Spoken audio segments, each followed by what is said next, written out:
ఈమె చెయ్యి పట్టుకుని అన్నయ్యాన్ని కదిపేసరికి అక్కడ చలనం వచ్చి రామరూపం మాయమైపోయింది. అప్పుడు సప్తర్షులకు బాధ కలిగింది.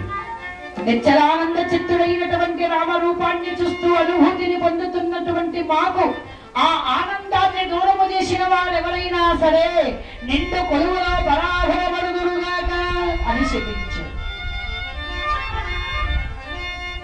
పరమాత్ముడు ఒక్కసారి కళ్ళు తెరిచేసరికి పక్కనే ద్రౌపదీదేవి కనిపించింది. ఏమిటన్నయ్యా కళ్ళు మూసుకొని ఎలా ఆలోచిస్తున్నావు? ఎంతసేపటి నుంచి నేను పిలవాలి? అక్కడ మీ భావనంతా మీకోసం ఎదురు చూస్తున్నారు భోజనం చేయకుండా, కాబట్టి రండి. సరే అమ్మా మీరు వెళ్ళండి, నేను వస్తున్నానని చెప్పి పంపించాను. సప్తర్షులారా, మీరు శపించింది మహాసాధ్వి అయినటువంటి ద్రౌపదీదేవి కాబట్టి ఒక్కసారి ఆలోచించండి ఆమె పరిస్థితిని.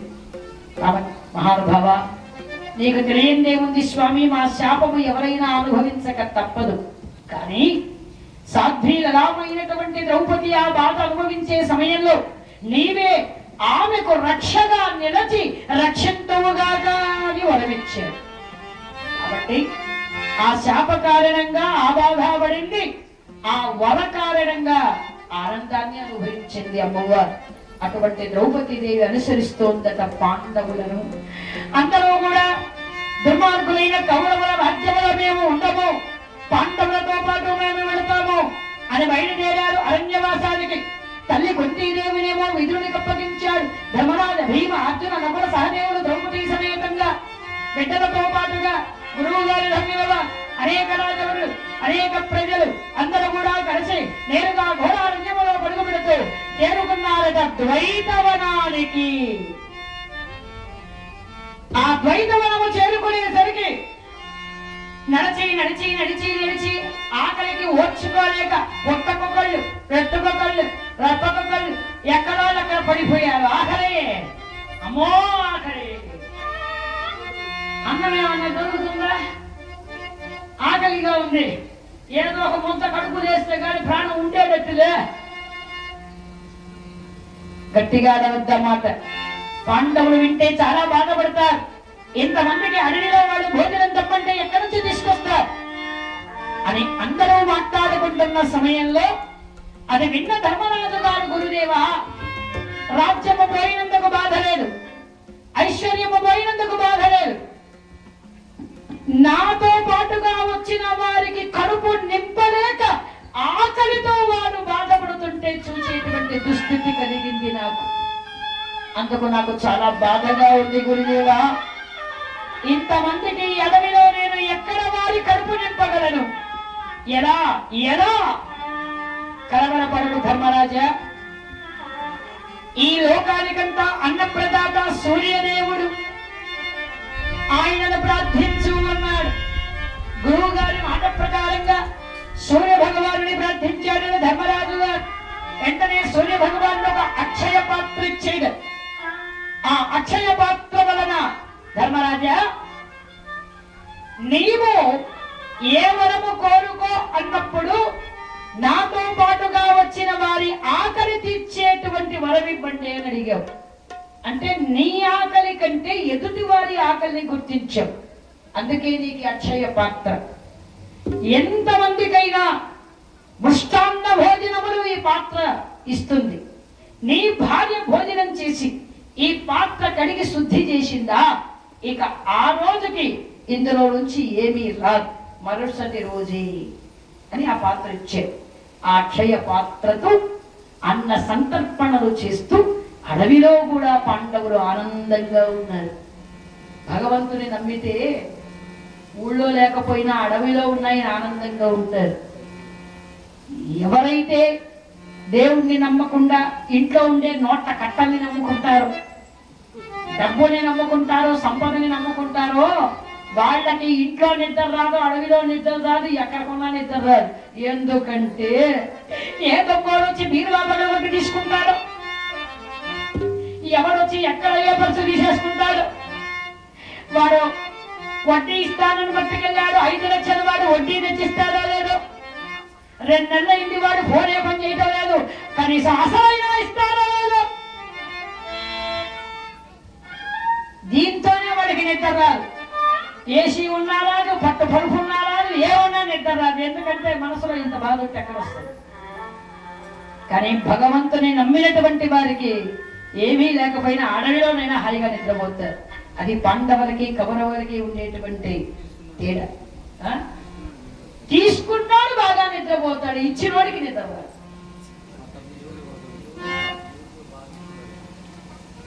ఇట్లా కానీ మనం ఎక్కువ చెప్పామనుకోండి, నిజంగా ప్రాణం పోయినా అప్పు ఎవరివ్వరు.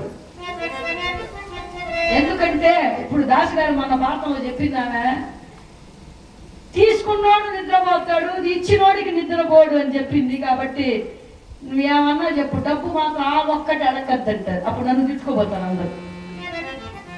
అందరూ అలాంటి వారు ఉంటారండి. మాట కోసం ప్రాణం పోయినా కూడా ఇచ్చిన మాట కోసం, ఇచ్చిన మాట ప్రకారంగా ఇచ్చేవాళ్ళు కూడా ఉంటారు మహాత్ములు. అలాంటి వాళ్ళు ఉన్నారు కాబట్టి ఈ మాత్రం మనం బతుకుతున్నాం, లేకపోతే ఎప్పుడూ పోయిండేది నాశనం ఈ లోకం. జై ఇందిరా.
ఒక్కసారిగా విరుచుకోబట్టాడట కిన్నీరుడు భీమునిపై. ఆ భీమసేనుడు కూడా విరుచుకోబట్టాడు. ఇద్దరు హోరాహోరీగా యుద్ధము చేస్తున్న సమయంలో నిద్రపోతున్న వీళ్ళందరూ కూడా మేల్కొన్నారు. అదిగో భీముడు లేచాడు, గదాదండాన్ని ఎత్తుకున్నాడు, గిరిగిరా గిరిగిరా తిప్పాడు. అమాంతంగా వారి భయం వేశాడు. కొట్టు, బాగా కొట్టు, అలా కొట్టు, అలా కొట్టు, చంపాయి చంపాయి చచ్చాడు కిన్నీరుడు.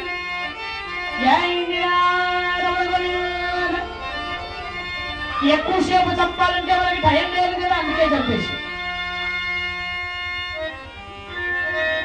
అలా కిమ్మీరుడు చంపేసిన తరువాత అమ్మయ్యాని ప్రాణాలు నిలబడ్డాయి. అందరూ ఆనందంగా ఉన్నారు ప్రజలంతా. అదే సమయానికి అక్కడ శ్రీకృష్ణ పరమాత్ముడు వచ్చాడు. బాబా అవమతుల్లై సౌబరేయు అడవుల పాలు దుర్మదాంతులైనటువంటి కౌరవులు ఇంత నిరాదరణతో మిమ్మల్ని అడవుల పాలు చేశారా?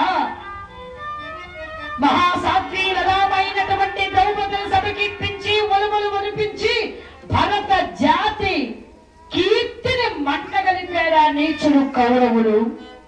బావా, దుర్మార్గులైన కౌరవులు చేసిన పనికి మౌనంగా మీరు సహించారేమో గాని నేను మాత్రం ఊరుకోనవో ధర్మరంగర కౌరవుల రక్తపు నేరుడు మారిన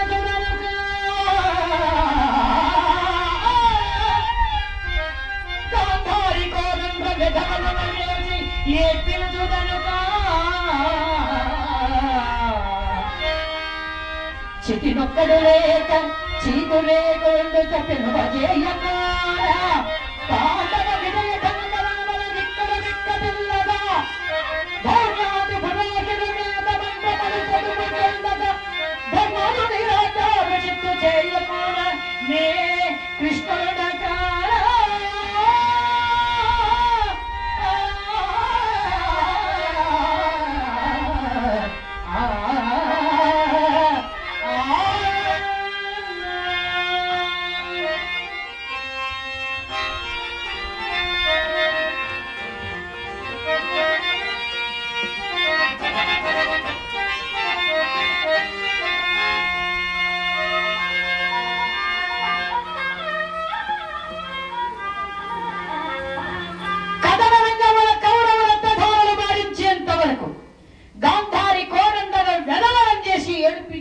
వరకు చితి కొరివి పెట్టడానికి ఒక్క కొడుకైనా లేక లేనేని ధృతరాష్ట్రుని పరితపించక చేసేంత వరకు పాండవ విజయ ఢంకారాలు దిక్కుల వికెటిల్లగా ధౌమ్యాది పురోహిత వేద మంత్రములు చదువుగా ఈ ధర్మరాజుని మహారాజుగా పట్టాభిషిక్తులు చేసేంత వరకు ఈ కృష్ణుడు ఊరుకోడు, ఇది నా ప్రతిజ్ఞ అనే కృష్ణ పరమాత్మ ప్రతిజ్ఞ చేశాడు. అర్జున బావా, మీతో పాటు అడవిలో మా చెల్లెలు సుభద్ర, చిన్నవాడైన అభిమన్యుడు ఇక్కడెందుకు, నాతో పాటుగా తీసుకెళ్తారు. అలాగే బావా. ధర్మరాజా బావా, ఇంతమంది మీతో పాటుగా ఈ అడవిలో ఉండడం మీకు ప్రమాదం. ఇందులో మిత్రులు ఎవరో శత్రువులు ఎవరో తెలుసుకోవడం చాలా కష్టం. వీలైనంత తొందరలో వెంటనే అందరినీ వెనక్కి పంపించి. అలానే గోపాలు సుభద్రను అభిమన్యుని తీసుకుని వెళ్ళిపోయాడు శ్రీకృష్ణ పరమాత్ముడు. ఆ తర్వాత ద్రౌపదీదేవి అన్నగారైన దుష్టజిమ్ముడు వచ్చాడు. బావలారా, ఇచ్చిన మాట కోసం మీరు అగమ్య జ్ఞాపవాసాలు పూర్తి చేయాలి. కానీ మా చెల్లెలు, నా మేనల్లుళ్ళు ఇలా బాధపడ్డం అడవిలో మేము తట్టుకోలేను. కాబట్టి మా చెల్లెని అల్లులను నేను తీసుకెళ్తానన్నాడు. మీ చెల్లెలు వస్తే తీసుకెళ్ళు నాయన అని చెప్పాడు ధర్మరాజు. అంటే ఎంత నమ్మకం చూడండి ధర్మరాజుకి ద్రౌపదీదేవి పైన. అమ్మా పదవెళదాము అన్నాడు దుష్టజిమ్ముడు అన్నగారు. అన్నయ్య, భార్య ఆసరా భర్తకు ఎప్పుడు కావాలి అంటే కష్టములో ఉన్నప్పుడే. కాబట్టి నా పతులను విడిచిపెట్టి నేను రాను, నీ అల్లులను కావాలంటే తీసుకెళ్ళని 5 మంది బిడ్డల్ని అప్పగించింది ఉప పాండవులు. వెళ్ళిపోయాడు అక్కడి నుంచి వాళ్ళని తీసుకొని. ఇక పాండవుల ద్వైతవనంలో ఉండగా అక్కడ చాలా మంది వచ్చి, అయ్యా మేము ఉంటే మీకు మేలు కంటే కీడే ఎక్కువ జరిగేటట్టుంది. కాబట్టి మీ మీద అభిమానం మా గుండెల్లో దాచుకొని మేము తిరిగి వెనక్కి వెళ్ళిపోతున్నాం. మీరు క్షేమంగా అరణ్య అజ్ఞాతవాసాలు పూర్తి చేసి మీరు విజయంతో తిరిగి రండి అని అందరూ కూడా చెప్పి ఎక్కడి వారెక్కడ వెనక్కి వచ్చేసారు. పాండవుల దగ్గర నుంచి కేవలం గురువు గారైన ధౌమ్యులవారు, ధర్మరాజ, భీమ, అర్జున, నకుల, సహదేవులు, ద్రౌపదీదేవి మాత్రమే ఉన్నారట అరణ్యవాస సమయంలో. అప్పుడు అర్జునుడు లేనప్పుడు వేదవ్యాసుల వారు వచ్చారు. పాండవులందరూ కూడా ఆయనకు ఎదురుకి వెళ్ళి ఎంతో భక్తి ప్రపత్తులతో ఆయన తీసుకుని వచ్చి పూజించారు. ధర్మరాజా, అర్జునుడు ఎక్కడ నాయనా అని అడిగాడు. అడవిలోకి వెళ్ళాడు గురుదేవా, వచ్చేస్తారు అన్నాడు. ఇప్పుడు ఆయన వచ్చేంత వరకు ఉండే అవకాశం నాకు లేదు. కాబట్టి ధర్మరాజా, అర్జునుడు రాగానే నా మాటగా ఇలా చెప్పండి, ఈ అరణ్య అజ్ఞాతవాసాలు మీకు అనుకూలమైనటువంటి సమయం. అర్జునుడు దివ్యాస్త్రాలు సంపాదించుకోవడానికి ఇదే సమయము. కాబట్టి వెంటనే పరమేశ్వరుని గురించి తపస్సు చేసి దివ్య పాశుపతాస్త్రాన్ని పొంది అర్జునుడు భావి తరాలలో చాలా కార్యాన్ని సాధించాలి. ప్రతి శృతి, ఈ 2 విద్యలు నీకు నేను చెబుతాను. అర్జునుడు రాగానే ఆ విద్యను అర్జునుడికి ఉపదేశం చెయ్యి. వెంటనే బయలుదేరమని చెప్పు తపస్సుకి అని వేదవ్యాసుల వారు ఆయనకు చెప్పి వెళ్ళిపోయారు అక్కడి నుంచి.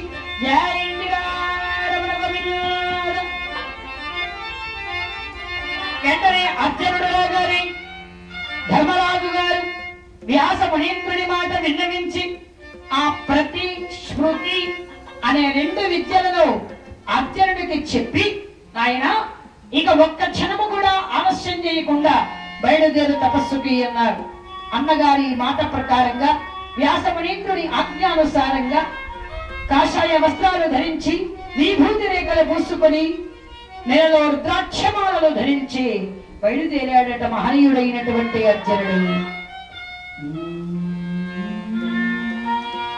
దేవ దేవ దబళ చెల్లమో దేవ గంగాధర హర నమో నమో దైవతలో కతుగా కొట్టి మగద లోక శుభాకర నమో నమో దేవ దేవ దబళ చెల్లమో దేవ గంగాధర హర నమో నమో దైవతలో కతుగా కొట్టి మగద లోక శుభాకర నమో నమో నమో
ఇంద్రకీలాద్రిని చేరుకున్నాడట అర్జునుడు. ఇంద్రకీలాద్రి ఎక్కడ? విజయవాడ. కనకదుర్గమ్మ ఉన్నటువంటి కొండ ఇంద్రుడు అమ్మవారిని ప్రసన్నము చేసుకున్నటువంటి కొండ, అందుకే ఇంద్రకీలాద్రి అని దానికి పేరు. అటువంటి ఆ పర్వతాన్ని చేరుకొని నిశ్చల మనసుతో ఓం నమః శివాయ ఓం నమః శివాయ హరహర పునహర శశిధర భవగర శివహర మురహర శనిధర సర్వకళాధర గంగాధర శంకర పాహి పాహి పాహి పాహి.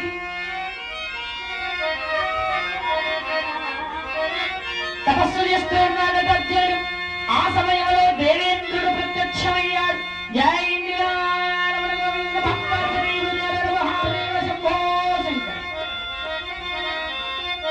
అర్జున, తండ్రి, అవును, నీవు ఎంత ఇక్కడ తపస్సు చేసినా ఆ శివానుగ్రహం నీకు కలగదు. హిమాలయ పర్వతాల దగ్గర చేరి నిత్యలానంద చిత్తుడైనటువంటి ఆ మహేశ్వరుని భక్తితో నీవు సేవించినప్పుడే అప్పుడే ఆ శివుని అనుగ్రహం నీకు కలుగుతుంది అని చెప్పడంతో నేరుగా బయలుదేరాడట అర్జునుడు. చేరుకున్నాడు హిమాలయ పర్వతాలు. ఏక భాగాంగుస్తమైన ఏక పాదము అనగా రెండు కాళ్ళు అంటే రెండు పాదాలు. ఇక్కడ ఏమన్నాడు? ఏక పాదం అంటే ఒక పాదం మీద, అంగుష్టము అంటే ఈ బొటన వ్రేలు, ఒక పాదము దాని బొటన వ్రేలు మీద నిలబడ్డాడు అర్జునుడు. సీటు లేకపోతేనే మన కొట్లాడుకున్నారండి ఆడవాళ్ళు, బస్సులు మగోళ్ళు ఆడవాళ్ళు. ఆయన అంటాడు, ఓ మీరు ఫ్రీ టికెట్లు, నేను టికెట్ దుడ్డిచ్చి కొన్నాను అంటాడు ఆయన. ఓ ఫ్రీ మేము అడిగామా, వాళ్ళు ఇచ్చారు, సీటు ముందు కొట్టుకున్నాం కాబట్టి నాదే అంటది ఆమె. వేస్తావా లేదని ఆయన, లేయనంటే ఈమె. అబ్బబ్బబ్బ ఏం కొట్టుకున్నారు. ఈ గొడవలు ఎక్కువైపోయి. కానీ ఒక పాదం మీద నిలబడడం కష్టమండి. అక్కడ పాదం కాదు, బొటన వేరు మీద నిలబడ్డాడట అర్జునుడు. నిశ్చలమైన మనస్సుతో నమః శివాయ, ఓం నమః శివాయ.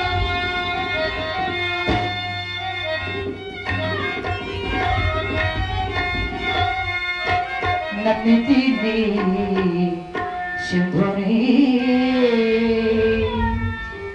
భురిరామికుని త్రిపురాంతకుని మేరు సదాచరుని గజచరుని నమితిని శంభుని.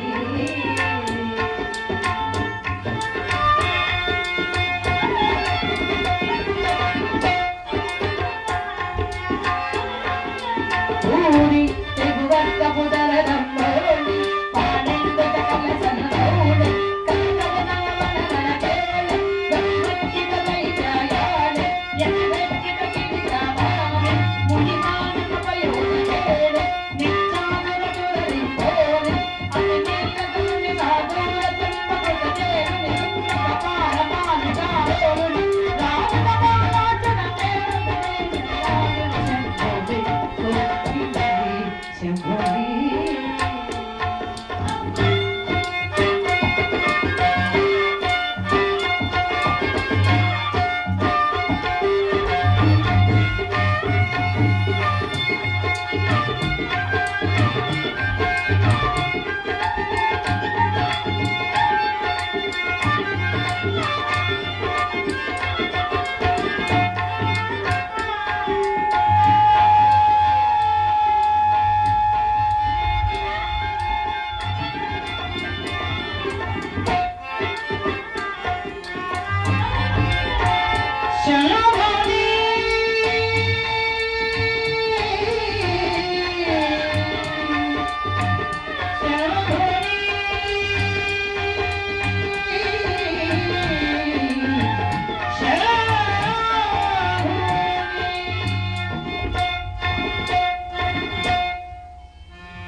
తపస్సు చేస్తూ ఉన్నాడు ఇక్కడ మరి అర్జునుడు. మరి ఇక్కడ ఉన్నట్టుండి రాత్రికి రాత్రే అందరూ నిద్రపోతున్న సమయంలో 4 దిక్కుల నుంచి అగ్ని జ్వాలలు చుట్టుముట్టాయి. అడవంతా కాలిపోతూ ఉంటారు. ద్రౌపది, అన్నయ్య, నకుల, సహదేవ, గురుదేవ, లేవండి లేవండి లేవండి అని అందరినీ నిద్రలేపాడు భీముడు. ఒక్కసారి అలా చూడండి, ఏమిటిది? దావానల్లాగా చుట్టుముట్టి వచ్చేస్తున్నది ఈ అగ్ని జ్వాలం. ఎటు తప్పించుకోవడానికి వీలు లేకుండా ఉన్నది. నాయనా భీమా, ఎలా? అదే అన్నయ్య అర్థం కావటం లేదు అన్నాడు భీమసేనుడు. తమ్ముడు, మనకు ఆపద అవసరం వచ్చినప్పుడు నన్ను పిలవండి తండ్రులారా అంటూ మన హిడింబ కుమారుడు, నీ కుమారుడైన ఘటోత్కజుడు చెప్పాడు కదా, అతడు మాత్రమే ఇప్పుడు మనల్ని రక్షించగలడు. పుత్రో ఘటోత్కజ, మన తర్వాత అంతగానే ప్రత్యక్షమయ్యాడు ఘటోత్కజుడు.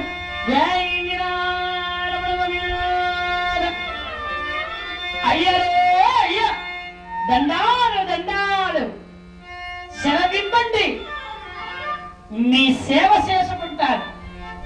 కుమారా, ఈ అగ్నిజ్వాలల నుంచి మమ్మల్ని తప్పించి చల్లని ప్రాంతమైన హిమాలయాల దగ్గర ఉన్న గంధమాధన పర్వతాల దగ్గర మమ్మల్ని చేర్చు. చిత్తం, అందరూ నా అరచేతున అధిష్ఠించండి, చిటికలో తీసుకెళతాను. గురువు గారు ధర్మరాజు, భీముడు, నకులుడు, సహదేవుడు, ద్రౌపది, అర్జునుడు మాత్రం లేడు, ఆయన తపస్సులో ఉన్నాడు. అందరినీ ఎక్కించుకొని అలా రింహునా ఎగిరిపోతున్నాడు. గగన సీమలో ఘటోద్గతుడు. చెట్లు గట్లు రాళ్ళు రప్పలు నదులు సముద్రాలు అన్ని దాటి దాటి దాటి దాటి దాటి హిమాలయ పర్వతాల దగ్గర ఉన్న గంధమాధవ పర్వతాల దగ్గరికి చేరాడు. వారిని అక్కడ విడిచిపెట్టాడు. ఇక నీవు వెళ్ళునైనా చిత్తమంటూ వెళ్ళిపోయాడు ఘటోత్కజుడు. అక్కడ మునుల సావాసంతో పాండవులు ఒక చిన్న కుటీరాన్ని వేసుకుని ఇంత కష్టపడుతున్నామని విచారపడుతున్నటువంటి భీమ, నకుల, సహదేవ, ద్రౌపదీదేవికి ధర్మరాజు గారు ధర్మ సందేహాలు తీరుస్తూ మార్కండేయ చరిత్ర, నలమహారాజు గారి చరిత్ర, ఇవన్నీ పురాణ కథలు వినిపిస్తున్నాడట ధర్మనందనుడు. శనేశ్వరుడి ప్రతాపం ఏమిటి అంటే, చాలా మంది కాళ్ళు కడుక్కునేటప్పుడు చాలా తప్పు చేస్తారు. కొంతమంది మహాభారత కథ, హరికథ అంటే కేవలం పుస్తకాల్లో ఉన్నది పుస్తకాల్లోనే గురువు గారు చెప్పింది అప్పచెప్పినట్టు చెప్పడం కాదండి.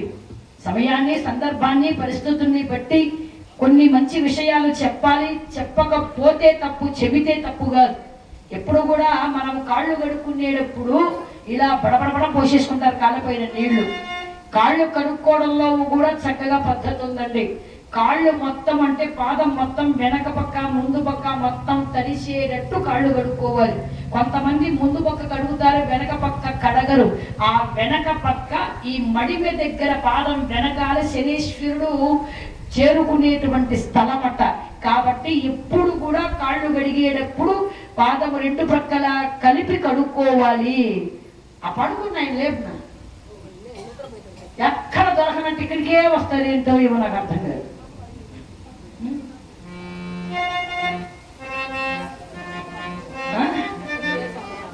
ఎవరైతే ఉంది, ఎప్పుడైతే ఎవరా మహనీయుడైనటువంటి శనేశ్వరుడు నివసించేటువంటి చోట ఏదంటే ఆ మడిమల దగ్గరే. కాబట్టి మనం తప్పకుండా కాళ్ళు గడిపేటప్పుడు ఈ వెనకాల మడిమెలు బాగా తడిసేటట్టుగా కడుక్కోవాలి.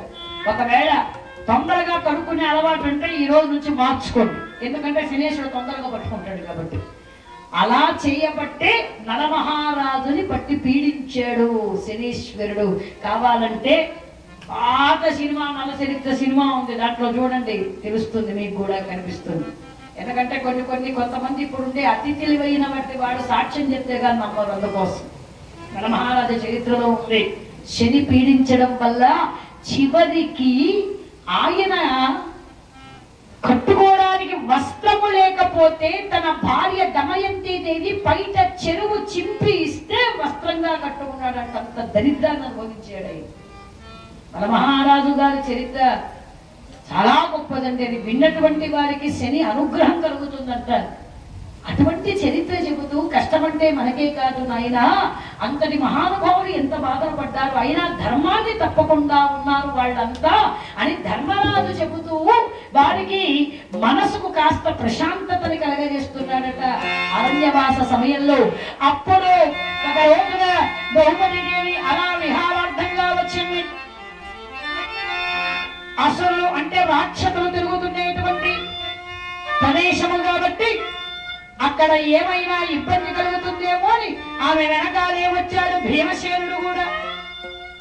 అందమైనటువంటి ఆ దివ్యమైనటువంటి దృశ్యాలు చూస్తూ ఉందట ద్రౌపదీదేవి. ఆహా స్వామి, ఎంత మనోహరంగా ఉన్నది గంధమాధన పర్వతాలు, ఈ ప్రకృతి సౌందర్యము.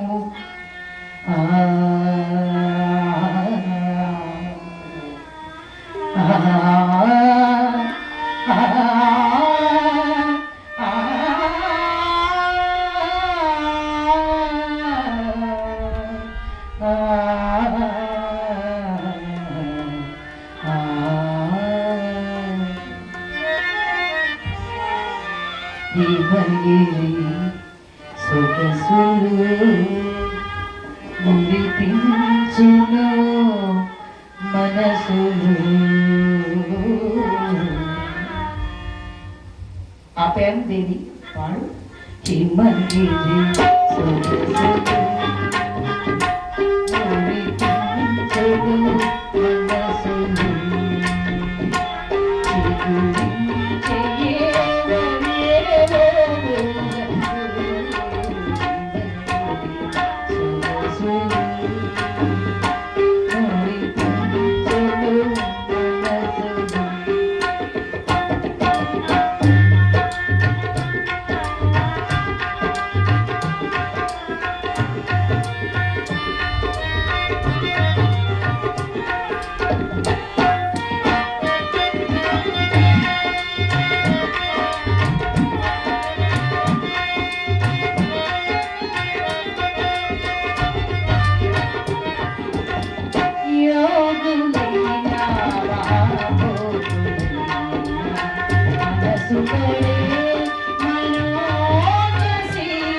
స్వామి, ఈ చల్లని ప్రదేశం,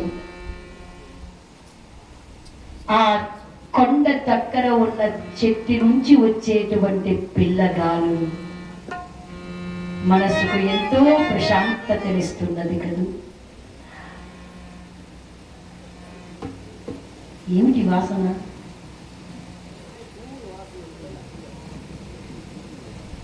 మామూలుగా వచ్చేటువంటి వాసన కాదు, ఏదో ప్రత్యేకంగా వస్తుంది. ఆ పూలు వేరే, అది కూడా వేరే, అది వాసన రానే రాదు. కాదు, ఏదో మీకెవరికి రాలేదా?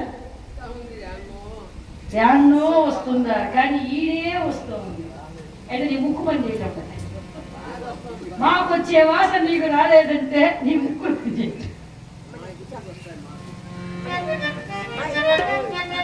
పోనీలేమ్మ, వదిలే, అట్లా వదిలేయండి. గగన మార్గం నుంచి వస్తున్నది ఒక అందమైనటువంటి కుసుమలారి ఉన్న అదో వచ్చేసింది.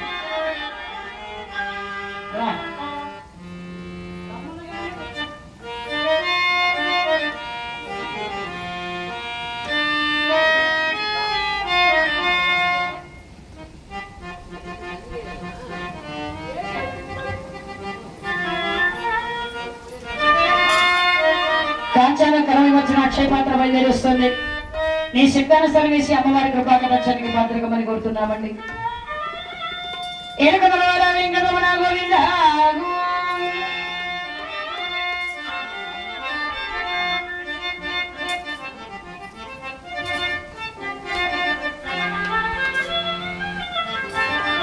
స్వామి అదుగో ఒక్క పుష్పాన్ని చూడండి అనగానే అందుకున్నారట కుసుమాన్ని భీమసేనుడు. దేవి మనకు వచ్చేటువంటి పరిమళము ఈ కుసుమము నుంచి వస్తున్నది, పువ్వు నుంచి. ఏమి పుష్పము స్వామి ఇది? ఇదే సౌగంధిగా కమలము. ఆహా, ఎంతటి వాసన వెదజల్లతో ఎంత మనోహరంగా ఉన్నది ఈ సుమము. ఈ సుమము అంటే చాలా అరుదుగా వస్తుంటుంది కదూ. అవును, మన ప్రేమను చూచినటువంటి ఆ రవి మన్మధుడు బహుమానంగా మనకి పంపించున్నా. నీ శివలో అలంకరిస్తే ఇంకా అందంగా ఉంటుంది. ఆగండి, పరమేశ్వరునికి పూజకే తప్ప మానవుడు ధరించడానికి యోగ్యము కాదు ఈ పుష్పరాజం. ఇటువంటి పుష్పాలతో ఆ శివారాధన చేయడం మీ అన్నగారికి చాలా ఇష్టం. ఇంకా కొన్నింటిని చేర్చి పూజకు అందిస్తే వారు ఆనందిస్తారు, మనం అంతరిస్తాం. అయితే ద్రౌపది ఆ సౌగంధిక పుష్పాలు ఎక్కడ ఉన్నా ఏమో ఉన్నా ఎవరు అడ్డం వచ్చినా ఆ పుష్పాలను తీసుకొని వస్తారు. స్వామి సాధ్యాలు తెలియకుండా ఏదో పొరపాటుగా మాట్లాడేశారు అని, ఏ ప్రాంతానివో ఎక్కడ ఉంటాయో ఎంత కష్టమో తేవడం అని వెళ్ళిపోదాం పదండి. ఏమన్నావు ద్రౌపది? ఈ భీమసేనుని బలాన్ని శంకిస్తున్నావా? ఆ సౌగంధిక సరస్సు ఎక్కడ ఉన్నా ఎంత కష్టకరమైన సాధించుకొని తీసుకొని వస్తాను. నేను జాగ్రత్తగా బయలుదేరి వెళ్ళు అని ఆ ద్రౌపదీదేవిని వర్ణించేసి భీమసేనుడు వచ్చేస్తూ ఉన్నాడట. ఘోరారణ్యములో ఒక్క మనిషి కూడా కనిపించడం లేదు. ఆరణ్యములో మానవ సంచారము లేనటువంటి ఆరణ్యములో గట్టిగా కూతలు పెడుతూ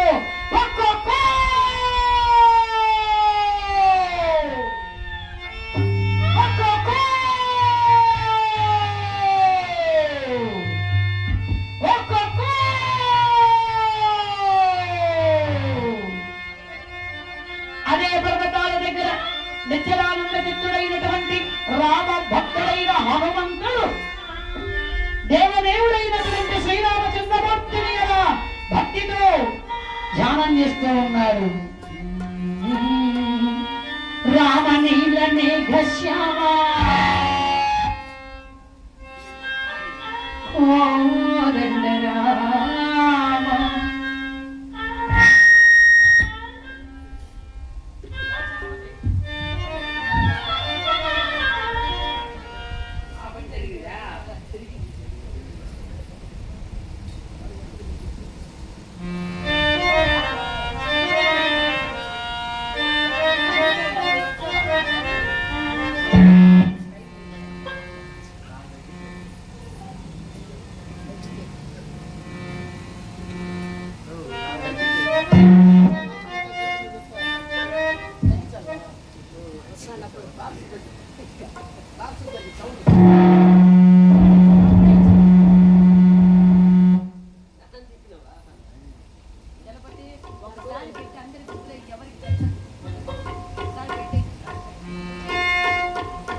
రామనీల మేఘశ్యామ కోదండ రామ రఘుకులాబ్ధి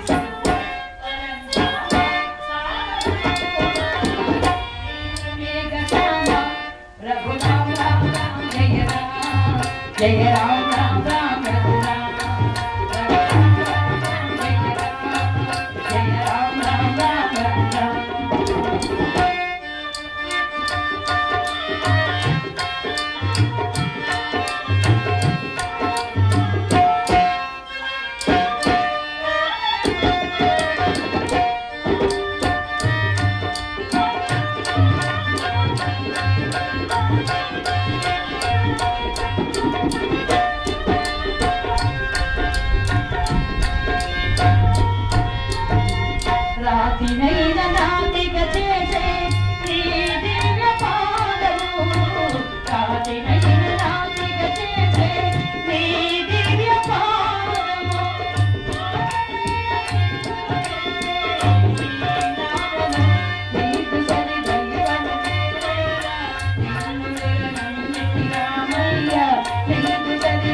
నిశ్చలమైనటువంటి భక్తితో మనస్సుతో శ్రీరామచంద్రమూర్తిని ధ్యానం చేస్తున్నటువంటి నాకే తపో భంగము చేసిన వారెవ్వరు అంటే కనులు తెరిచాడు, జ్ఞాన నేత్రంతో చూచాడు.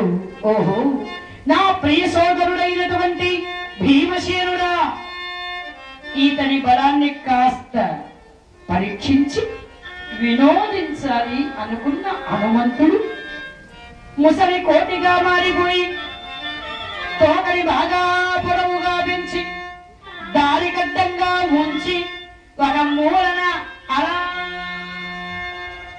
కూర్చున్నాడట హనుమంతుడు. అదే దారి గుండా వస్తున్నారు భీమసేనుడు. అలా బయలుదేరా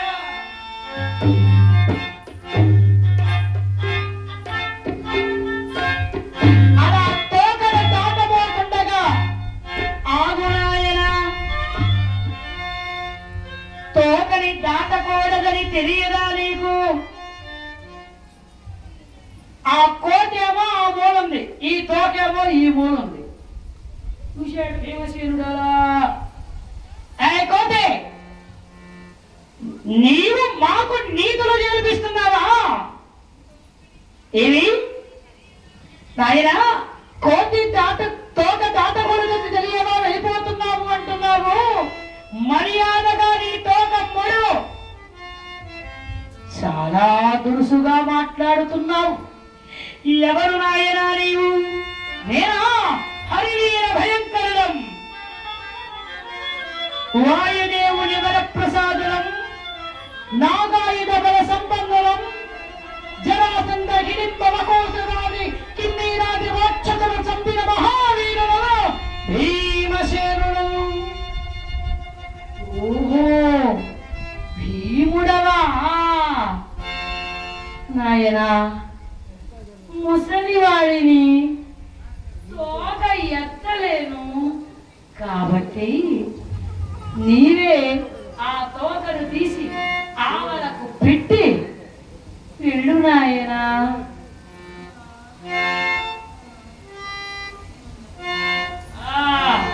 అలా రా దారికి, కోటి జానెడు తోక బారెడు. నీ తోక ఈ భీముడికి ఒక లెక్కన చిటికెన వేలుతో ఎత్తిపడేస్తాను.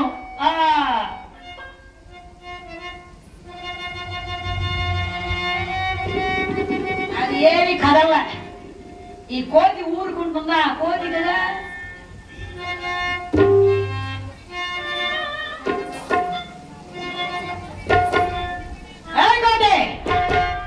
మమ్ములనే ఎక్కడిస్తావుగా? చూడు, ఈ ఎడమ చేతితో నేనుగా ఎత్తేస్తాను.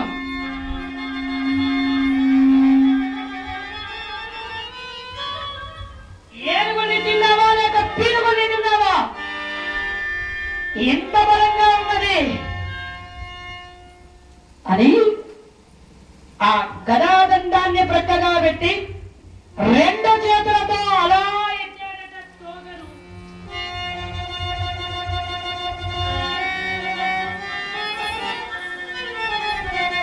అప్పుడైనా కోటి గమ్మలు ఉండొచ్చుగా, కోటి కదా ఊరికి ఉండదు.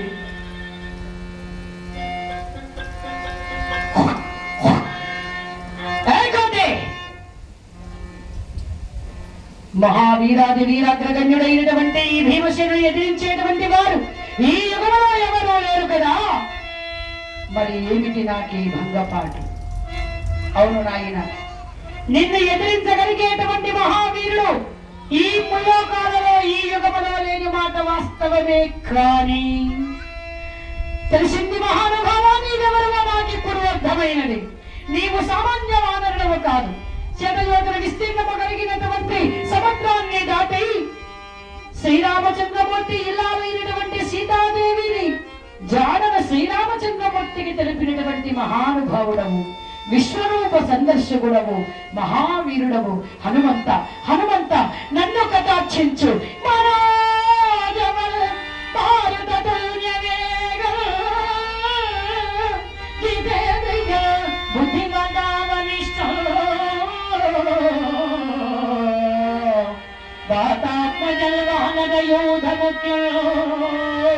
శ్రీరామదూతలు శిరసారమా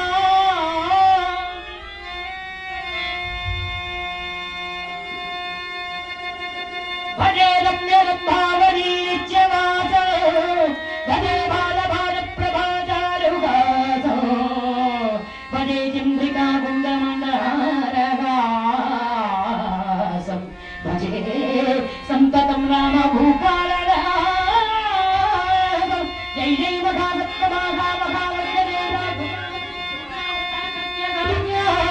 మహావీర గంభీర హేమాది వీర జరాజాత శ్రీరామ గంభీరితాత్మ మహాత్మా నమో వాయుపుత్ర నమో దత్తరిత్ర నమో జానకీ ప్రాణదాత భవిష్యత్ విధాత హనుమంతమంత కారుణ్యవంత ప్రశాంత నమస్తే నమస్తే నమస్తే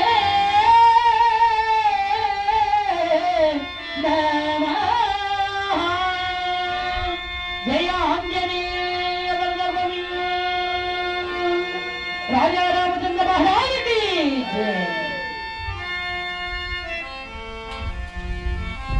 తన విశ్వరూపంతో భీముని అనుగ్రహించాడు పరమాత్ముడైన హనుమంతుడు.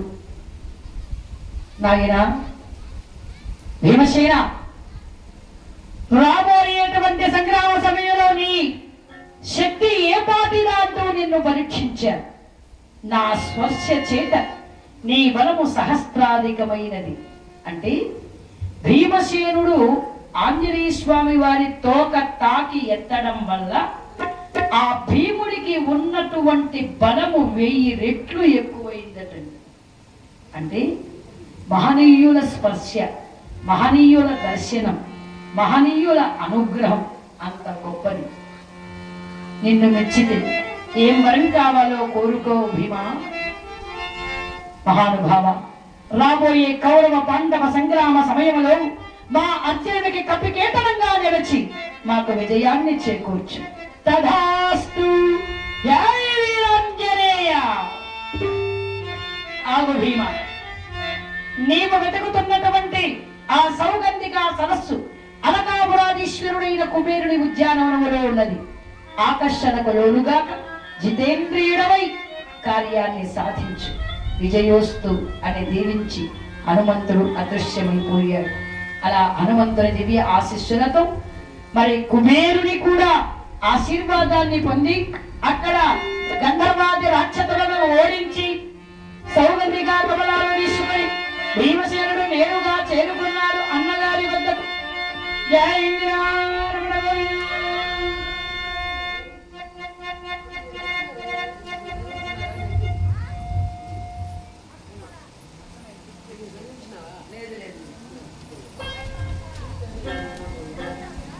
పరమ పవిత్రమైనటువంటి పంచమేద మహాభారత యజ్ఞంలో ఈనాటి హరికథా వైదాతలుగా స్పాన్సర్ చేసేటువంటి వార్తలు శ్రీమతి శ్రీ కె భానుమతి గారు, పత్తనయ్య గారు, పత్తనయ్య ఆచార్య గారు. ద్వైతమనవలో ఉంటూ జటాసురుడు అనేటువంటి రాక్షసుని వధించాడు భీమసేనుడు. అక్కడి నుంచి వెళ్ళివేరి ధర్మరాజ, భీమ, నకుల, సహదేవ, ద్రౌపది, ద్రౌపది వారు అందరూ కలిసి కామ్యగమనాన్ని చేరుకున్నారు. ఆ కామ్యగమనంలో ఒక రోజున భీమసేనుడు ఫలములు నీవడానికి అడవికి వెళ్ళినప్పుడు ఒక అజగరము అంటే కొండ చిలువ పాము మింగేసిందట భీమసేనుణ్ణి. భీముడే ఆకారం పెద్దది, ఆ భీముని మింగేసిన పాము ఎంత పెద్దదో ఆలోచించండి. ఆయన కడుపులో ఉన్నారు, ఈ పాము కడుపులో ఎక్కడ భీము ఇంకా రాలేదే. నాయనా భీమా భీమా అంటూ వెతుకుతూ వరుస్తున్నాడు ధర్మరాజు. అన్నయ్య ఇక్కడున్నాను, ఈ పాము కడుపులో ఉన్నాను, ఇలారా ఇలారా అని పిలుస్తున్నాడు. ఆయన నేరుగా కొండ చిలువ దగ్గరికి చేరుకున్నాడు ధర్మరాజు. ఎక్కడనైనా మాట వినిపిస్తుంది, మనిషి కనిపించటం లేదు. ఎక్కడున్నావయ్యా భీమసేన? అన్నయ్య నేను ఈ కొండ చిలువ పాము కడుపులో నుండి మాట్లాడుతున్నాను, ఇంకా జీర్ణం కాదా, తొందరగా బయటికి తీసుకోవాలని. ఆ సమయంలో చేతులు జోడించాడట ఆ సర్పము దగ్గర ధర్మనందనుడు. ఓ అజగరమా, నీకు ఇది ధర్మం కాదు. దాయాదుల చేత వంచింపబడి అరణ్యవాసం చేస్తూ కష్టాలు పడుతున్నాం మేము. మమ్ములను నీవు కూడా ఇలా బాధ పెడతావా?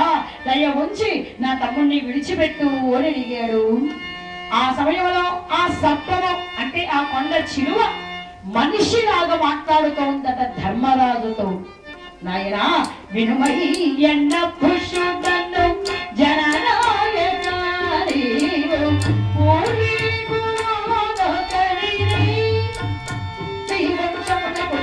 వినుమయ్యన్న పుష్పను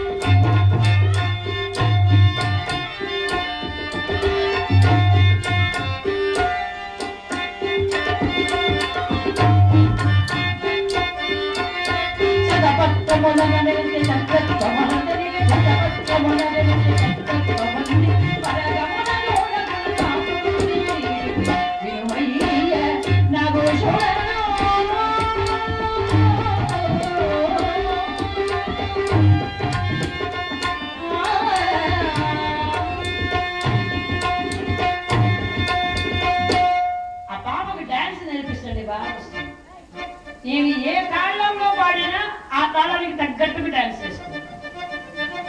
ఈ కీర్తన కూడా డాన్స్ చేసిందంటే చాలా గ్రేట్ నిజంగా.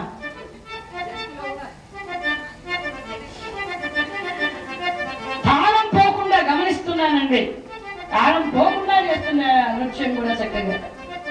ఏం పేరు? What is your name? అయ్యో సిగ్గుపడుతుంది అమ్మాయి. నపుష మహారాజుని మీ వంశములో ఒకన్నైనటువంటి పూర్వీకులలో వాడిని నేను నీకు ముత్తాతనవుతాను ధర్మరాజ. 100 అశ్వమేధ యాగాలు చేసి యాగ పుణ్య ఫలితం వలన నాకు దేవేంద్ర పదవి వచ్చింది. ఆ పదవి వచ్చిన అహంకారముతో పెద్ద చిన్న తారతమ్యము లేకుండా నోటుకొచ్చినట్టు అందరినీ మాట్లాడుతూ అందరి మనసును బాధ పెట్టారు. అప్పుడు వాళ్ళు దేవేంద్రుడికి చెప్పడంతో ఆయన కోపించి నీవు అజగరమైపోతావుగాక అని శపించాడు.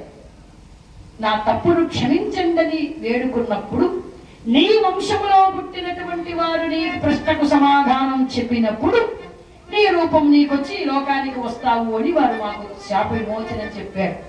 నీవు నా వంశములో పుట్టిన వాడవు కాబట్టి ఓ ధర్మరాజా నేను అడిగే ప్రశ్నలకు సమాధానం చెప్పు. జాగ్రత్తగా వినండి. కొన్ని మనకి జీవితానికి సంబంధించిన ఉంటాయండి. ఆ సమయంలో దాన్ని అనుసరించి చక్కగా మనం మనసు పెట్టి వింటే అర్థమవుతుంది. ధర్మరాజు అడుగుతున్నాడు, ధర్మరాజుని నపుష మహారాజు అనుకుంటూ అడుగుతున్నాడు. ఈ కొండ చిలువ రూపంలో బ్రాహ్మణులు శూద్రులు అనేటువంటి 2 కులాలు ఉన్నాయి కదా. ఈ బ్రాహ్మణులకు ఆ శూద్రులకు ఈ రెండింటికి వీరిరువురికి తేడా ఏమిటి, భేదం ఏమిటి అని అడిగాడు. బ్రహ్మ వంశములో పుట్టినటువంటి వారు బ్రాహ్మణులు.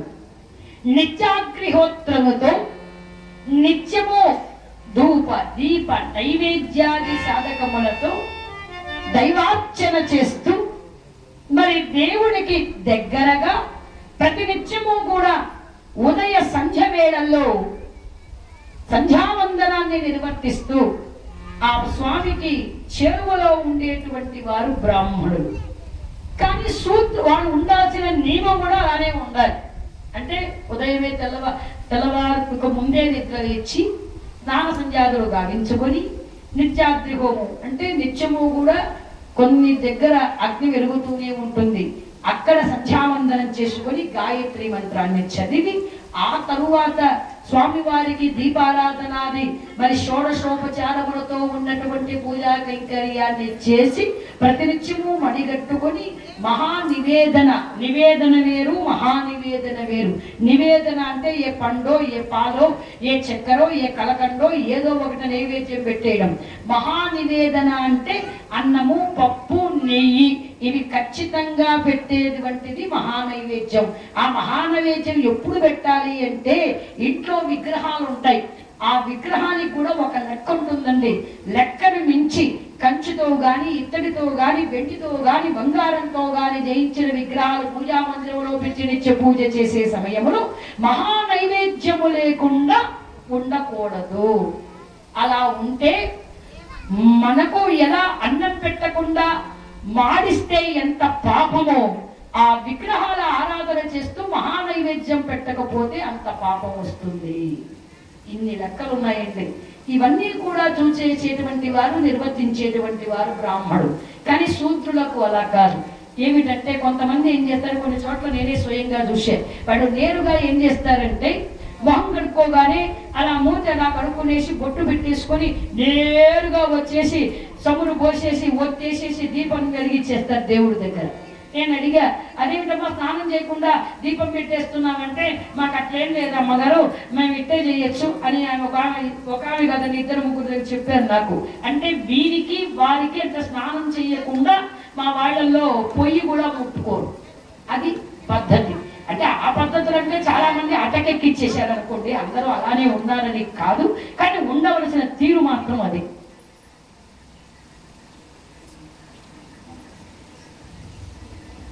అలా ఉండవలసినటువంటి తీరు మాత్రం అలానే ఉండాలి బ్రాహ్మణులు. ఇది బ్రాహ్మణులకు శూద్రులకు ఉన్నటువంటి తేడా.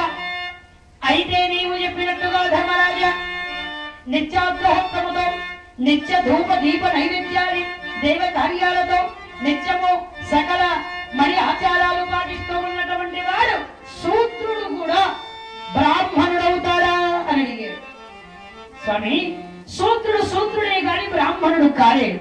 కానీ బ్రాహ్మణ వంశములో పుట్టి బ్రాహ్మణుడిగా జన్మెత్తి ఈ ఆచారాలని ఈ మడి వ్యవహారాలను ఎవరైతే ప్రక్కకు పెట్టి ఎవరైతే దాన్ని వదిలేసి ఉంటారో వారు బ్రాహ్మణ కులములో పుట్టినా కూడా వాడు శూద్రుడే అవుతాడు గాని బ్రాహ్మణుడు కాడు అని సమాధానం ఇవ్వగాని అదగల రూపంలో ఉండేటువంటి ఆ నహుష మహారాజు నిజమైన రూపాన్ని ధరించారు.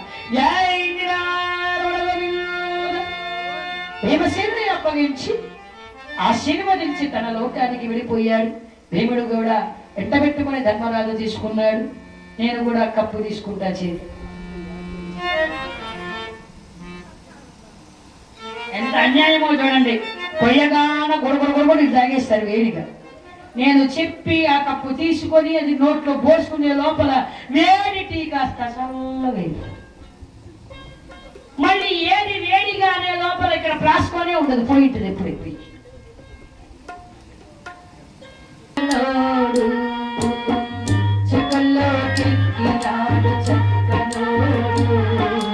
ఎప్పటికీ ఎవరికి చిక్కనోడు తల్లడిల్లుతున్నది తెలియనది ఒట్టు రాచుకుంటోంది కట్టుకున్నది అడగటడానికే స్నేహమున్నది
ఎవరిని కాదనలేము, అలానే అన్నీ అవును అనలేము.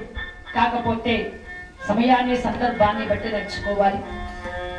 అలా నమిష మహారాజు గారు శాపంతుని వృత్తి తిరిగి వెళ్ళిపోయారు.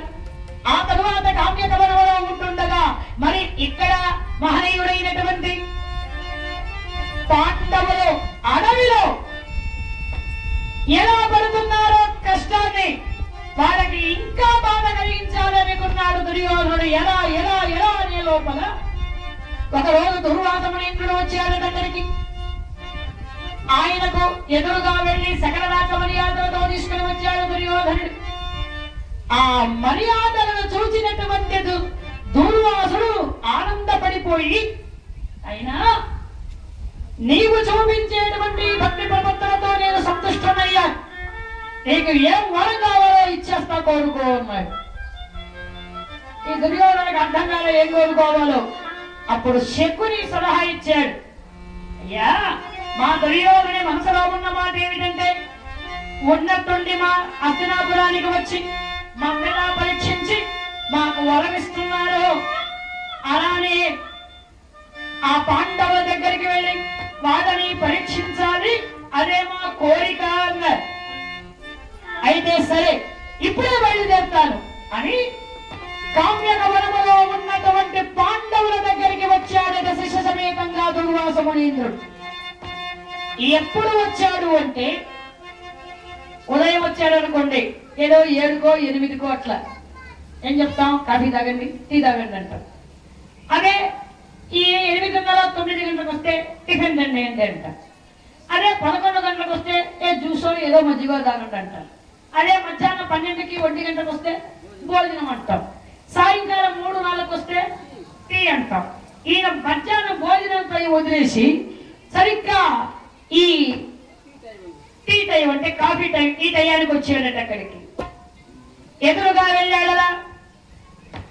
ఎదురుగా వెళ్ళి ధర్మరాజు గారు, స్వామి దయచేయండి అని పిలిచారు. ఈ మర్యాదలు కాదు కావలసింది ధర్మరాజా, అదిగో నా శిష్యుడు చూడు, 3 మంది ఆకలి ఆకలి ఆకలి అంటున్నారు. పక్కనే ఉన్న నదికి వెళ్ళి ఒక్క మునక వేసి వచ్చేస్తాము, వెంటనే మాకందరికీ భోజనాలు ఏర్పాటు చేయి. ఏమంటున్నా? అలాగే స్వామి, లేదా తెలుసుగా నా సంగతి అని వెళ్ళిపోయాడు దుర్వాసమునీంద్రుడు. ఊహాడు భయముడు, ఏమిటన్నయ్య ఈయన జులుము, ఈ సమయంలో ఇప్పుడు వచ్చి ఇంతమందికి భోజనం అంటే ఎక్కడి నుంచి తీసుకురావాలి, ఈ అడవిలో ఎలా? అలా అనుకునైనా అసలే ముక్కోపి అయినా భోజనం పెట్టకపోతే ఆయనకి ఇంకేమన్నా ఉందా? ఉండు, అక్షయ పాత్ర శుద్ధి చేసిందో లేదో ముందు ద్రౌపది అంటూ వెంటనే వెళ్లి లోపల చూశారు. ఆమె శుభ్రంగా కడిగి తుడిచి రేపటిదాకా భోజనం అవసరం లేదని తీసి అప్పుడే పెట్టింది. అక్కడ ఆశ కూడా పోయింది.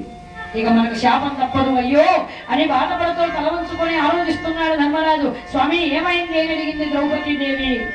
దేవి, నీ పరిస్థితి కలవరపడకండి, ధర్మాత్ముడైనటువంటి మీకు ఆ భగవంతుడు ఎప్పుడూ తోడుగా ఉంటాడు అని ఆయనకు చెప్పి గోపాలదేవుడి విగ్రహం ముందు అలా కూర్చొని, పరమాత్మ ప్రాణపతిని నేడు శోధింపగ వచ్చే శాపాయుధుడు దుర్వాసముని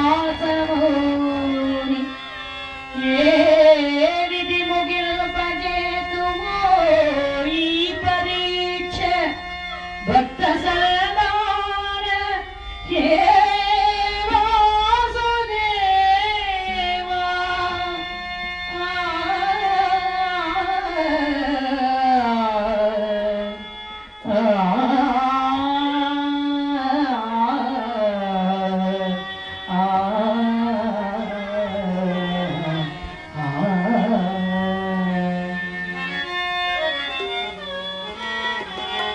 స్వామి, నా పతిదేవుని పరీక్షించడానికి వచ్చాడు ఆ దుర్వాస మునీంద్రుడు. నేనే మాకు శరణము స్వామి అంటూ ఎప్పుడైతే ప్రార్థించిందో ద్రౌపదీదేవి ప్రత్యక్షమయ్యాడు శ్రీకృష్ణ పరమాత్ముడు. అక్కడ జయ లక్ష్మీ అన్నయ్య అదిగో బావ వచ్చేశాడు. బావా వచ్చావా గోపాల? ఈయన వదిలిపెట్టేశాడు. వీళ్ళ పలకరిస్తుంటే కూడా పట్టించుకోలేదు. నేరుగా ఇంట్లోకి వచ్చేసాడు. ద్రౌపది, అమ్మా, చెల్లి, పంచాలి, కృష్ణ వచ్చావా అన్నయ్య? రావడం అంటే అలా ఇలా కాదు. ఆకలి ఆకలి ఆకలి, భోజనం పెట్టు. అదేంటమ్మా ఆకలిస్తుంది భోజనం పెట్టమ్మా అంటే భోజనం అంటావేమిటి? పెట్టు తల్లి. అన్నయ్య, నీవు కావాలని అడుగుతున్నావా?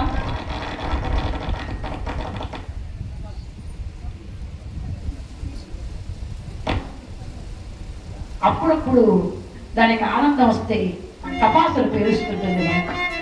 దాని ఎఫెక్ట్. సరే,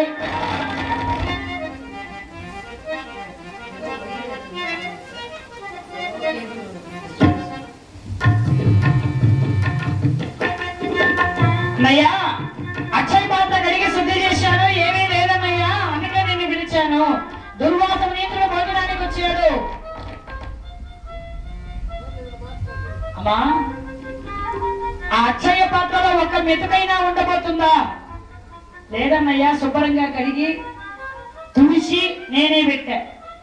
అమ్మా, ముందు ఆ పాత్ర తీసుకోరా, అందులో ఒక్క మెతుకైనా ఉంటుంది చూడన్నాడు. లేదన్నయ్యా అంటుంది ఆమె. ఉంటుంది చూడమ్మా అంటాడు. సరే, ఆ పాత్ర తీసుకొచ్చి ఇచ్చే. ఆ పాత్రలో ఒక అన్నపు మెతుకుడు కృష్ణుడు సృష్టించారు. ఈ ఒక్క కణము చాలమ్మా ప్రాణాన్ని నిలపడానికి అని వెంటనే అలా నోట్లో వేసుకొని తృప్తాస్తూ ఉన్నారు.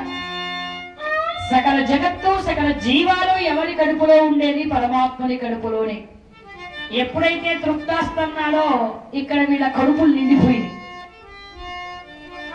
స్నానాలు చేసిన వాళ్ళంతా కూడా కడుపుప్పిపోయింది. అమ్మో కడుపుప్పిపోయింది, అమ్మో కడుపుప్పిపోయింది. ఇదేమిటా బాబోయ్, ఎలా అయిపోయింది? ఇక దుర్వాస మునీంద్రుడైతే ఆ నీళ్ళల్లో స్నానం చేసేది వదిలిపెట్టేసి అమ్మో అమ్మో అని ఆ గట్టు పైన ఒక చెట్టు కానుకొని అలా కూర్చున్నాడట. అమ్మో అమ్మో. ఎప్పుడైతే ఇలా జరగటంతో కృష్ణుడు వచ్చాడు బయటికి. బాబా భీమయ్యారా, భోజనానికి అన్నం నియమించుకోనిరా అన్నాడు. అలాగే బాబా అన్నాడు. అర్థమైందా? నీ అంత కాకపోయినా నాకు కొంత తెలుసులేవయ్యా, అర్థమైంది. సరే వెళ్ళు. వెంటనే వెళ్ళాడు. అందరూ ఇసుకలో దొల్లుతున్నారు వల్లగాక. ఏది తిండి ఎక్కువైపోయింది. పాలన తప్పించుకుంటూ వచ్చాడు. మునీంద్ర నమస్కారం. ఎవరది? భీముడి. ఏమైనా వంటకం సిద్ధమైపోయింది, భోజనానికి రండి అన్నాడు. నాయన భోజనం వాగండి వద్దంటే ఎలా? నీకోసం ఎన్నో పదార్థాలు చేసింది నా ద్రౌపది, నేను రావాల్సిందే. అదేమి చిత్రమో భీమా, ఒక్క మునక వేసా నీళ్ళతో అంతే. ఈ కొడుకు చూడు ఎర్రుగా ఎట్లుందో. నా వల్ల కాదు నాయనో, అడుగు తీసి అడుగు వేయలేదు. నేను నడవలేకపోతే నా భుజస్కంధాల పైన మోసుకెళ్తాను. రండి స్వామి అన్నాడు. అక్కడ మీకోసం మా అన్నగారు, మా తమ్ముళ్ళు మా ద్రౌపది, మా బావ కృష్ణుడు ఉన్నారా? కృష్ణుడు ఇప్పుడు అర్థమైంది నాకు, ఎందుకు ఇలా అయిపోయిందో. గోపాల, గోవింద, కృష్ణ, మానవ అక్కడ పరుగు పెట్టి ఇక్కడ పడ్డాడు దేవవాసు. వాసుదేవా, నేనేం తప్పు చేశానని ఈ శిక్ష విధించావు నాయనా. తప్పు చేశాను అని అర్థమైంది కదా స్వామి. దుర్మార్గులైనటువంటి కౌరవుల మాటలు విని ధర్మాత్ములైనటువంటి పాండవులను మీరు పరీక్షించడానికి వచ్చారు. అడవిలోకి వచ్చి అకాలంలో అన్నం పెట్టమని అడిగితే వాళ్ళు ఎక్కడి నుంచి తీసుకొచ్చి పెట్టగలరు? దీనికంతటికి కారణం ఆ దుర్యోధుడు దుర్బుద్ధి. వాళ్ళ వంశనాశనం అయిపోవుగా విసరించి పాండవులను అనుగ్రహించాడు. వెళ్ళిపోయాడు దుర్వాస మనేంద్రుడు. కృష్ణ పరమాత్ముడు కూడా చేరుకున్నాడు ద్వారకానగరం.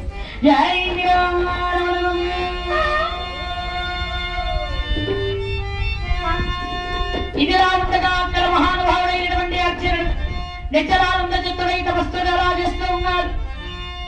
తపస్సు వల్ల అంతకంతగా పెరిగిపోతున్న తపో జ్వాలలు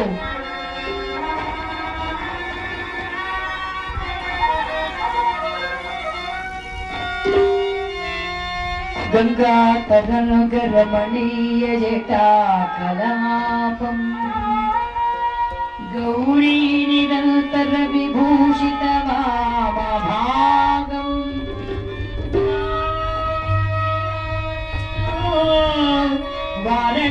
వారణాసీపురపతి భజ విశ్వనాథ భజ విశ్వనాథ భజ విశ్వనాథ. ఓం ఘటాచంకన అరగద ఓం ఘటాచంకన అరగద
స్వామి ఎక్కడికి ఎనింది పార్వతీదేవి అర్జునుని పరీక్షించి వరమివ్వడానికి.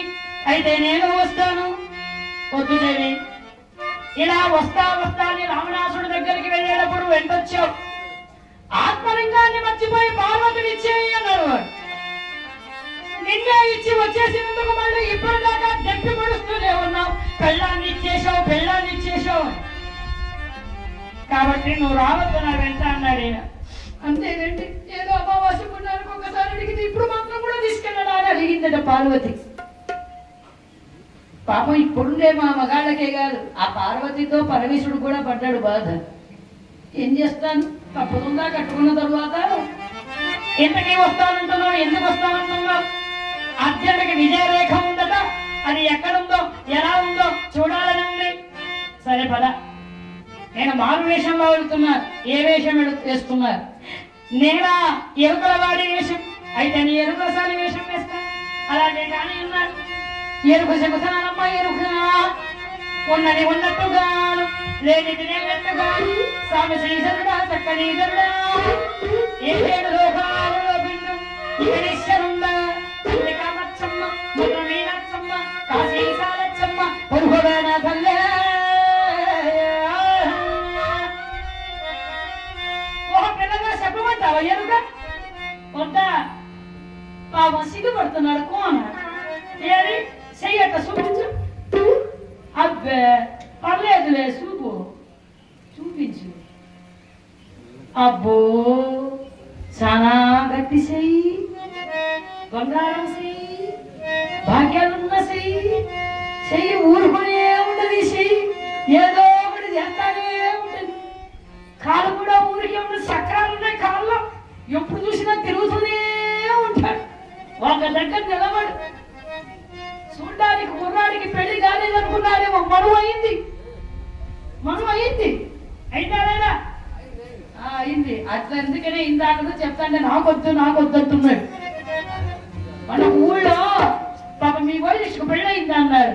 ఏం పెళ్లి కాలేదనుకుంటున్నారా అని అడిగి నన్ను అడిగారు. పెళ్ళయింది, అబ్బాయికి పిల్లలు కూడా ఉన్నారని చెప్పారు.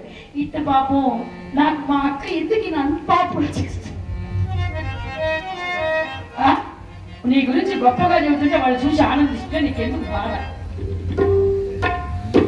నీ కాళ్ళలో చక్రాలు ఉంది కాబట్టి తిరుగుతున్నావా లేదా? రోజు ఊళ్ళో ఉంటాడు ఈయన, ఒక్క రోజైనా ఏ ఊళ్ళో అయినా ఉంటాడా కదా? కడప దగ్గర నుంచి కూడా వచ్చేసాడు రోజు పక్కానికి బట్టి వేసుకుని. ఏది పాకాలిక? గడప నుంచి కాదు, కడప నుంచి. అలా చక్రం, కాళ్ళలో చక్రాలు ఉంటే ఒక దగ్గర ఉన్నారండి ఆయనే కాదు ఎవరైనా సరే.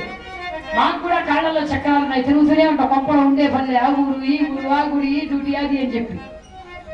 అలా ఎరుకలసారి వేషం వేసిందట. ఎరుకలసాని రూపంలోన గిరి కుమారిక వెంటరా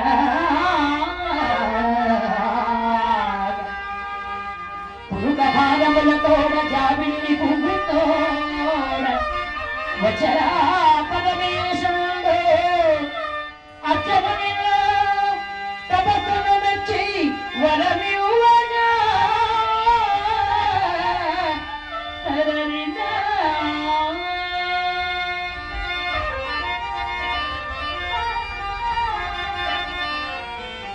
శూకర రూపంలో ఉన్నటువంటి పందులను సృష్టించి ఆ పందులను గుంపు తరుముతో ఎరుకల వారి రూపంలో వచ్చేసాడు పరమేశ్వరుడు.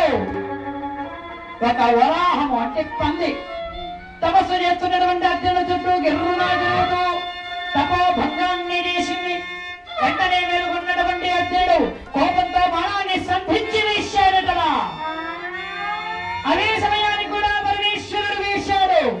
ఈ 2 బాణాలు వచ్చి ఒకేసారి ఆ వరాహానికి గుచ్చుకొని ఆ పంది గిరునా తిరిగి అక్కడికక్కడే చచ్చిపోయింది.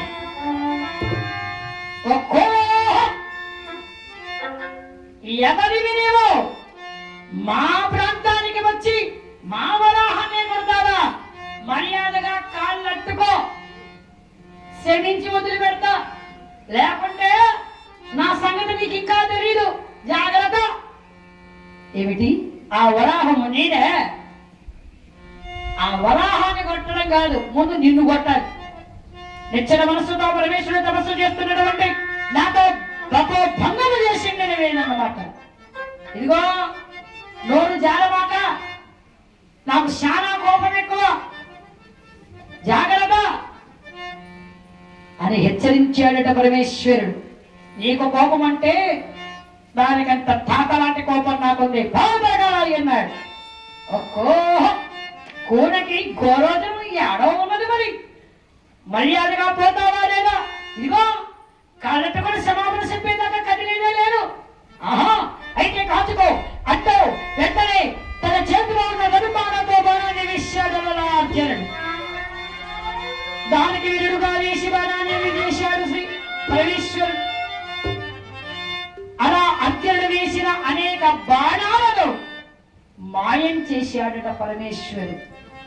అర్జునుడి దగ్గర అస్త్రాలు బాణాలు అన్నీ మాయమైపోయి చివరికి గాంధీ కూడా వేశాడు, అది కూడా మాయమైపోయింది. ముష్టియుద్ధానికి దిగాడిన అర్జునుడు ముష్టిఘాతాలతో కొడుతూ ఉంటుకున్నారు భీముడు. మరి అర్జునుడు పరమేశ్వరుడు ఆ సమయంలో పిడికిని బిగించి ముష్టిఘాతముతో ఒక్క గుద్దు గుద్దాడట 2 సార్లు. రెండోసారి దెబ్బ గట్టిగా తగిలింది శివుడికి, కోపం వచ్చింది. అలా పిడికిని బట్టి ఒక్క గుర్తు కొట్టేసరికి అమ్మా అంటూ బోర్లబడ్డాడు అర్జున్. మూర్ఛపోయాడు. చెట్టు చాటున్నటువంటి పార్వతీదేవి పరిగెత్తుకుంటూ వచ్చేసి, అలా కొట్టారంటే బిడ్డని, మీకు మనసుందా? మీరు తండ్రైనా అలా కొట్టేస్తారా అని కోపంతో అరుస్తుంది శివుణ్ణి. అదేమిటి దేవి, వాడు నన్ను వంగబెట్టి 2 కొట్టాడు, బాగా చూసావు. వాడిని ఒక్కటి కొట్టే వాడు అమ్మా అంటూ పడ్డాడు కింద. నన్ను అరుస్తున్నావేంటి? నా మీద నీకెందుకు కోపం? మరి కోపం కాక మరి ఇంకేంటి? ఒక బిడ్డను కొట్టేస్తే